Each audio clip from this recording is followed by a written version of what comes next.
Good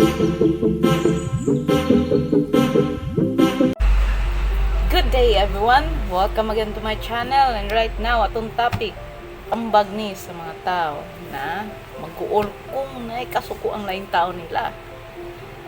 Usa ba kanila? Yan eh. Nasuwayan na po din ako. Dili siya lalim. Makaingon ko na sakit yun siya. Of course, ikaw ba naman maka-experience na naikasuko ang laing tao nimo, syempre mag-uol ka. Pero ang pangutana, para kang kinsa man ka nabuhi, para kang kinsa man ka naning kamot, para kang kinsa man nimo ihatag ang imong mga pangandoy. Di ba di man para sa laing tao? Di ba dili man sa mga tao na naikasuko nimo? Di ba? Naningkamot ka karon para sa imong pamilya. Naningkamot ka karon para sa imong kaugalingon, para sa imong future, di ba? Sumo na siya.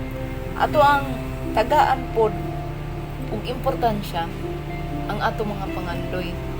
Tagaan po natong importansya kung unsa man ang ato ang ipaningkamutan. Dili lang kay magkuulta kung naikasukuan na yung tao na. Nga naman, sila ba di mao'y magkauban na itong tuhad-tuhantod? Di ba dili man?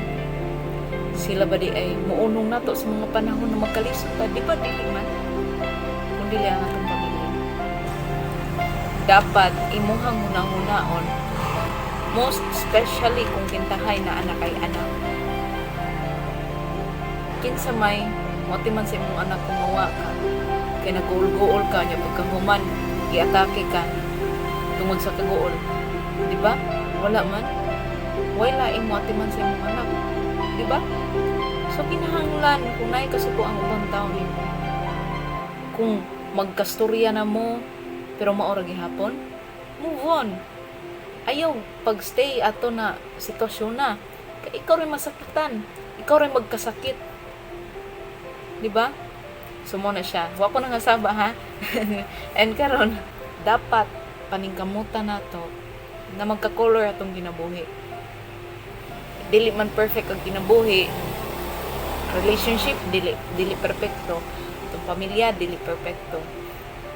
Pero kung makolora nato atong kinabuhi, magsunod-sunod na siya. So may color na pasabot na ho, sige ra kog hisgot og color. Ngani, ang color na hong pasabot isang purpose nimo. So may purpose nimo. Para kang kinsa man ka nabuhi. Para asa man naging mong kinabuhi. Di ba? So kung ang purpose nimo makit-ana nimo, kung ikaw discover na kung unsa ang purpose nimo ang kalibutan na, then go for it. Kung ang imong pangandoy mao to ang purpose na gihatag sa Ginoo nimo, then paningkamuti na makabuot nimo imong mga pangandoy. And of course, tagai og higayon nga makahuna-huna ka adto ka sa usa ka lugar na hilom kayo, and hinuktok ka bisag karyo lang. Makahinuktok ka kung unsa may panghitabo sa imong kinabuhi karon. Makahinuktok ka kung unsay mga angay nimong buhaton. Mas nindot na siya kaysa mo decide ka dito sa naputon nimo dayon imong kinabuhi. Dili na siya maayo. Kaya ang kinabuhi nato gihatag sa Ginoo sara.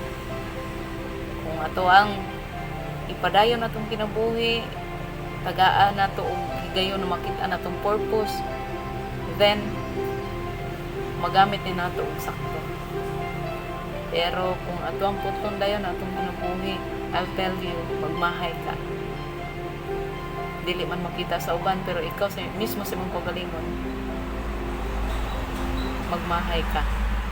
So, before ka magmahay, and since buhi pa ka karon, move on, kolori imong kinabuhi, and give love and happiness sa mga tao na nasa imong palibot. At kanang mga nasuko nimo, don't mind them. Kung nagkastorya na mo nya maura gyapon, ayaw nag-mind nila. Kay ikaw ang manghatag og color sa imong kaugalingon, dili sila. Thank you sa pag iwas ani na video, and hopefully namutan ako mo sa ubang videos na ako, and God bless.